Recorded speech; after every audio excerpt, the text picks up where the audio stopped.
Welcome dear friends, स्वागत है आप सभी का एक बार फिर हमारे यूट्यूब चैनल टेक्निकल पॉइंट में। जैसा कि आप सबको पता है कि हम बेसिक मैकेनिकल इंजीनियरिंग के पूरे सिलेबस को कवर करने वाले हैं। उसी के अंतर्गत आज का लेक्चर होने वाला है। तो आज हम पढ़ेंगे थर्मोडायनेमिक इक्विलिब्रियम के बारे में कि थर्मोडायनेमिक इक्विलिब्रियम क्या होता है। तो शुरू करते हैं आज की धमाकेदार वीडियो बिना किसी देरी के। तो देखिए, थर्मोडायनेमिक इक्विलिब्रियम की डेफिनेशन क्या होती है।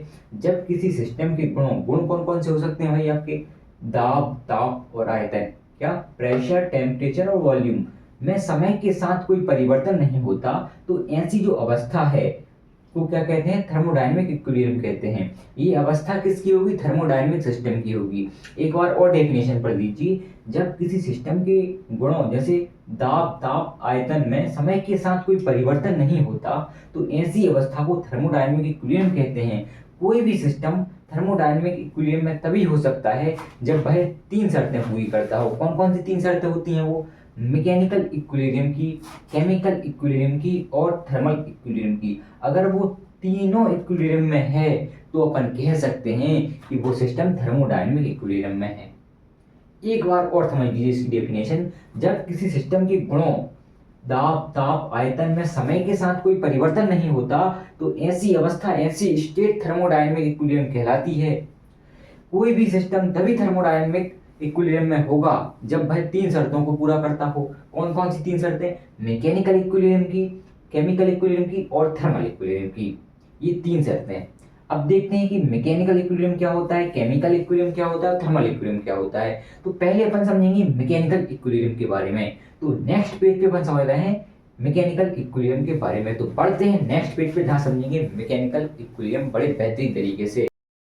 तो फ्रेंड्स, अब हम समझेंगे मैकेनिकल इक्विलिब्रियम के बारे में कि मैकेनिकल इक्विलिब्रियम क्या होता है।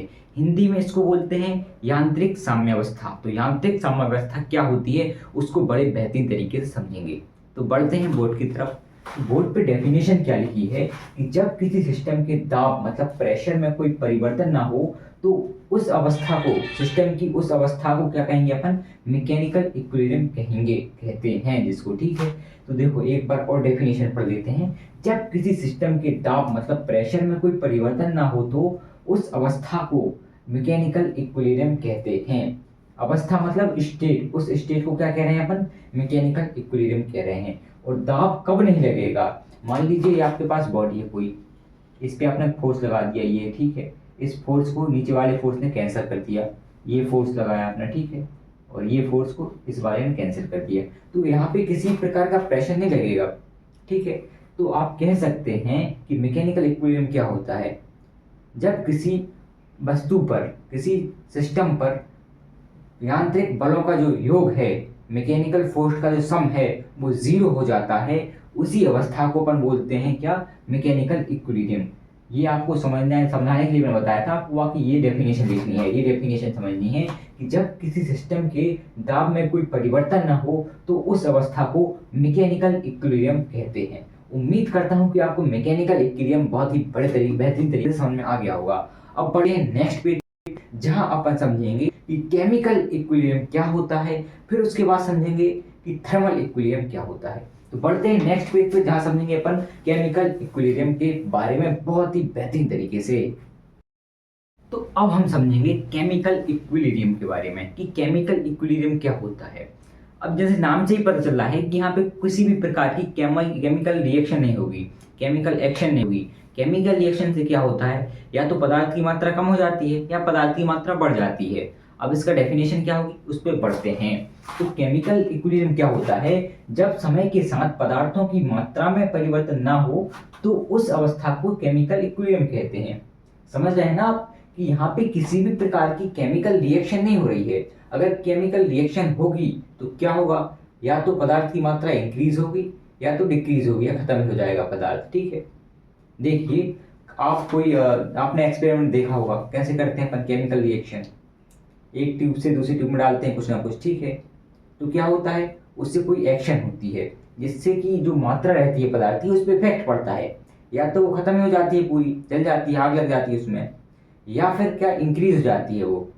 तो वही है यहाँ कि जब समय के साथ पदार्थों की मात्रा में कोई परिवर्तन ना हो तो उस अवस्था को अपन केमिकल इक्विलिब्रियम कहते हैं। उम्मीद करता हूँ कि आपको केमिकल इक्विलिब्रियम की जो डेफिनेशन है वो समझ में आ गई होगी। तो अब बढ़ते हैं नेक्स्ट पेज पे, जहां अपन समझेंगे कि थर्मल इक्विलिब्रियम क्या होता है। ये बहुत ही बेहतरीन तरीके से मैंने समझा दिया कि केमिकल इक्विलिब्रियम क्या होती है। अब नेक्स्ट पेज पे अपन देखते हैं कि थर्मल इक्विलिब्रियम क्या होगा।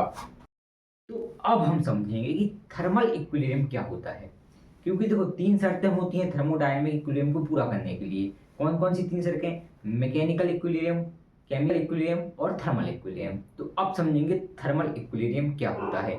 इसको हिंदी में क्या बोलते हैं? तापीय साम्यावस्था बोलते हैं। तो बढ़ते हैं बोर्ड पे, समझते हैं तापीय साम्यावस्था को।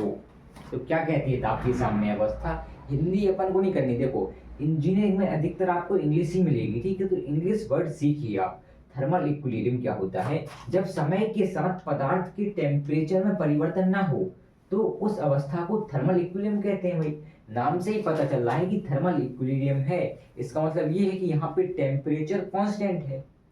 तो वही लिखा हुई है डेफिनेशन यहाँ पे कि जब समय के साथ पदार्थ की टेम्परेचर में परिवर्तन ना हो, ठीक है, मतलब टेम्परेचर कांस्टेंट हो, तो उस अवस्था को थर्मल इक्विलिब्रियम कहते हैं।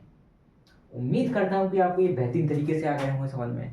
कौन कौन से हमने आज पढ़े हैं? आज हमने थर्मोडायनेमिक इक्विलिब्रियम पढ़ दिया, उसकी तीन जो शर्तें हैं वो भी पढ़ दी बेहतरीन तरीके से। तो आई होप कि तो आपको पूरा पूरा क्लियर होगा, ठीक है, पूरा पूरा समझ में आ गया होगा।